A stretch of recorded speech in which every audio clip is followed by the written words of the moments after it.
माने जो जल्दी तैयार हो, जंक फूड माने जो तला हुआ है, पैकेट बंद है, उसको हम जंक फूड की श्रेणी में रखते हैं। हमें जो आप बनाते हैं तो उसमें जो तेल इस्तेमाल करते हैं, घी इस्तेमाल करते हैं, वो कोशिश ये होती है कि अच्छे से अच्छा हो। लेकिन बाजार में जो पैकेट बंद फूड है, जंग, इसके अंदर कुछ नहीं है। मतलब आपको जो एनर्जी चाहिए वो नहीं है, केवल फैट है। और वो फैट भी किस तरह का है, या तो रिफाइंड है या एनिमल फैट है, दो तरह के फैट। अब हो क्या रहा है कि लोगों के खान पान पर पूरी तरह से कंपनियों का कब्जा है। उनको पता है कि हिंदुस्तान में 33 करोड़ यूथ जो बच्चे हैं, अगर आप उसको आज अपना ग्राहक बनाते हैं तो वो लंबे समय तक आपके ग्राहक बने रहेंगे और उसकी नेक्स्ट जनरेशन भी आपकी ग्राहक होगी, क्योंकि उनकी दिनचर्या उसी से चल रही है। ठीक है, आप लोग टीवी देखते थे ना, टीवी में एक विज्ञापन देती थी, सुष्मिता सेन का भी रहा, ऐश्वर्या राय का भी रहा, एक ट्यूब के बारे में कहते थे ना कि फेयर एंड लवली ये गोरेपन की क्रीम है। तो वह हिंदुस्तान से ज्यादा तो अफ्रीका के लोगों को जरूरत है, ज्यादा सूरज की किरणें सीधी पड़ती है तो वहां जरूरत है। लेकिन दुनिया का कोई भी आदमी फेयर एंड लवली लगाकर आज तक गोरा नहीं हुआ। क्या है कि जितना ये बाजार है इस विज्ञान के ऊपर, जिससे हम सोचने और समझने की क्षमता बनाते हैं, उस विज्ञान के ऊपर विज्ञापन का कब्जा है। किसका कब्जा है? विज्ञापन का कब्जा। आज आजकल एक विज्ञापन चल रहा है जिसमें अजय देवगन, शाहरुख खान, अक्षय कुमार, वो एक विज्ञापन दे रहे हैं जगह जगह, जिसका नाम है जुबा केसरी। हालांकि वो जुबा केसरी कुछ नहीं, वो एक सुपारी की ऐड है और उसके साथ एक तंबाकू का पाउच भी होता है जिसको मिक्स करके लोग खाते हैं। अक्षय कुमार के आप लाइव देखोगे तो वो चीनी नहीं खाता, कोल्ड ड्रिंक नहीं पीता, 10 किलोमीटर रोज पैदल चलता है, उसके खाने पीने में फ्रूट और जूसेस ज्यादा हैं। लेकिन वो दुनिया के बच्चों को और भारत के बच्चों को क्या आदेश दे रहा है कि आप माउंटेन ड्यू पियो। ठीक है, क्योंकि विज्ञापन में उसको कई करोड़ रुपए मिले। उसी तरह से तमाम बच्चे क्या, बड़े क्या, सब कहां से सीख रहे हैं? अब परिवारों से नहीं सीख रहे हैं, खान पान के वो नजरिए बदले। किससे सीख रहे हैं? 3 महत्वपूर्ण लोग हैं इस दुनिया में जो बाजार के अंदर मुख्य रोल अदा करते हैं। एक तो सरकार के जो नेता हैं, बड़े जो पॉलिसी बनाते हैं, वो इन कंपनियों को आने की इजाजत देते हैं। दूसरे होते हैं फिल्म स्टार, जो इनसे पैसा लेकर इनका विज्ञापन करते हैं। और तीसरे हैं खेल खिलाड़ी, जो इनका विज्ञापन करते हैं और उससे करोड़ों रुपया लेते हैं। और वो करोड़ों रुपया लेके क्या करते हैं? आपको कहते हैं कि माउंटेन ड्यू पियो, थम्स अप पियो, कोक पियो, अंकल चिप्स खाओ, ये खाओ, वो खाओ, पिज्जा खाओ, बर्गर, और वो खुद नहीं खा रहे। तो दुनिया में कोई क्रीम ऐसी नहीं बनी जो आपको गोरा बना दे, और दुनिया में कोई पैकेट फूड ऐसा नहीं है जो आपको स्वस्थ बना दे। ये दोनों चीज भ्रम में है। अब उसके लिए ऐसा नहीं है लोगों ने लड़ाइयां नहीं लड़ी, बहुत लड़ाइयां लड़ी। अब 2004 में 27 जनवरी 2004 में ज्वाइंट पार्लियामेंट कमेटी, जो 7 जनवरी 2003 में बिल गया था, वो था ही इसी के ऊपर। ज्वाइंट पार्लियामेंट कमेटी बिठाई गई कि ये जितने कोल्ड ड्रिंक्स हैं इसके अंदर पेस्टिसाइड है, इसकी रिपोर्ट दी गई CSC के द्वारा, सेंट्रल एनवायरमेंट इंस्टीट्यूट है सुनीता नारायण जी का, उन्होंने रिपोर्ट सौंपी कि इनके जितने कोल्ड ड्रिंक के सैंपल है उन सब में पेस्टिसाइड है, हाई एसिड है, बहुत खतरनाक चीजें हैं, इनको भारत में बैन करना चाहिए। और उस पार्लियामेंट कमेटी के जो ज्वाइंट पार्लियामेंट कमेटी के जो अध्यक्ष थे वो शरद पवार जी थे, चेयरमैन थे जो उसके।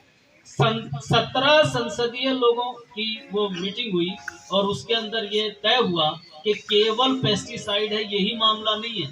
इनके देश भर में 90 प्लांट हैं। कितने प्लांट हैं? 90। और एक कम से कम 5 से 7 करोड़ लीटर पानी रोज जमीन से निकालता है, जो कि पंचायत का है, आपका है, हम सबका पानी है, और वो उसको निकाल कर गंदा करके उसका बोतल पैकेज करके व्यापार करते हैं और हमें बता रहे हैं कि हम आपका विकास करें। अब जो कंपनियां 7 लीटर 5 करोड़ लीटर पानी जमीन से एक कंपनी निकाल रही है, तो 90 कंपनियां कितना पानी निकालती हैं? और उस पानी की कोई कीमत नहीं है, उस पानी की कोई कीमत चुका नहीं सकता। वो पानी हमारा मुफ्त में निकालते हैं और हमको बेचते हैं कितने रुपए की बोतल? 40 रुपए लीटर, 35 रुपए लीटर कोल्ड ड्रिंक की कीमत। और उनका लक्ष्य है कि हिंदुस्तान में इस समय एवरेज जो कोल्ड ड्रिंक पी जाती है वो 2.8 मिलीलीटर है। उनका लक्ष्य है कि 280 बोतल, कम से 280 लीटर कोल्ड ड्रिंक हर प्रति वर्ष हिंदुस्तान के लोगों को पीना चाहिए। उनका ये एजेंडा है, प्रोग्राम है। एक बार जब पेप्सी भारत में आई और उसके बाद कोका कोला आई, एक बार 77 के दौर में कोका कोला पहले आई थी, जिनको मोरारजी देसाई की सरकार में देश से बाहर निकाला गया। उसके बाद ये आई, इन्होंने दोबारा इजाजत मांगी। उस समय राजीव गांधी जी की सरकार थी, और राजीव गांधी जी की सरकार में जब इसको बुलाया गया, तो जब पेप्सी भारत में आई, उसकी तो एक बहुत बड़ी स्टोरी है। लेकिन जब भारत में आई उसके बाद कोका कोला आया, ये 88 में भारत में आई। उसके बाद जब कोका कोला आया तो एक पत्रकार ने पेप्सी से कहा कि आपका तो बड़ा कॉम्पिटिटर आ गया है मार्केट में, आपके साथ तो बड़ा कंपटीशन होगा। तो उनका जो सीईओ वो क्या कहता है, रमेश बंगल, वह कहता है कि हमारा कंपटीशन कोका कोला से नहीं है। बोला क्यों? वो भी इंटरनेशनल कंपनी है, आपके मुकाबले की कंपनी है, आपका तो कंपटीशन उसी के साथ होगा। उन्होंने कहा नहीं, बोला हमारा कंपटीशन भारत के नींबू पानी से, हमारा कंपटीशन भारत के नींबू पानी से है। लोग चाहे जब नींबू पानी खत्म होगा, या तो वो पेप्सी का प्रोडक्ट पिएगा या वो कोका कोला का प्रोडक्ट पिएगा, माल हमारा ही बिकने वाला है। यानी कंपटीशन हम कंपनियों के बीच में नहीं है, कंपनियों के बीच में कोई कंपटीशन नहीं। कंपटीशन है भारत के सत्तू से, भारत के जूस से, भारत के नींबू पानी से, भारत के शरबत से। और उसका असर कहाँ जाता है? जब जब आपके जूसेस कम बिकते हैं, आपके असर बागान में जाते हैं, किसान को जाते हैं और एनवायरमेंट को जाते हैं। जब जब हम बिस्किट, कोल्ड ड्रिंक्स पीते हैं तो फैक्ट्रियां बढ़ती हैं, बीमारियां फैलती हैं, हॉस्पिटल बढ़ते हैं, खर्चे बढ़ते हैं। और जब जब जूस पीने की वक्ता बढ़ेगी, फल खाने की वक्ता बढ़ेगी, तो एनवायरमेंट बढ़ेगा, पेड़ पौधे बढ़ेंगे, वन बढ़ेंगे, वायु शुद्ध होगी, क्लाइमेट चेंज पे असर होगा। बहुत बड़ा कारण है इसका कि हमारे जंक फूड का हमारे जीवन में क्या असर है। बहुत बारीकी से जाएंगे तो बहुत बड़ा असर है। उसी तरह से असर हमारे खान पान में एक चीज है, बहुत आजकल प्रचलन चल रहा है, मांस की तरफ वृत्ति बढ़ी है, लोग मांस ज्यादा खाने लगे। हिंदुस्तान में मांस नहीं खाते। मांस खाने से क्या है, जब जब आदमी मांस खाता है, एक मुर्गा अगर मुर्गे का मांस कोई आदमी खा रहा है, तो उस मुर्गे को कम से कम 40 किलो अनाज खिला देते हैं, तब उसके अंदर 1 किलो वेट तैयार होता है। और 40 किलो अनाज से कितने लोगों की भूख मिटाई जा सकती है? और उस अनाज को पैदा करने के लिए पेड़ काटे जाते हैं, खेत बनाए जाते हैं। यानी सवाल ये है कि जितना हम मांस खाएंगे उतना क्लाइमेट पर असर पड़ेगा। क्यों पड़ेगा?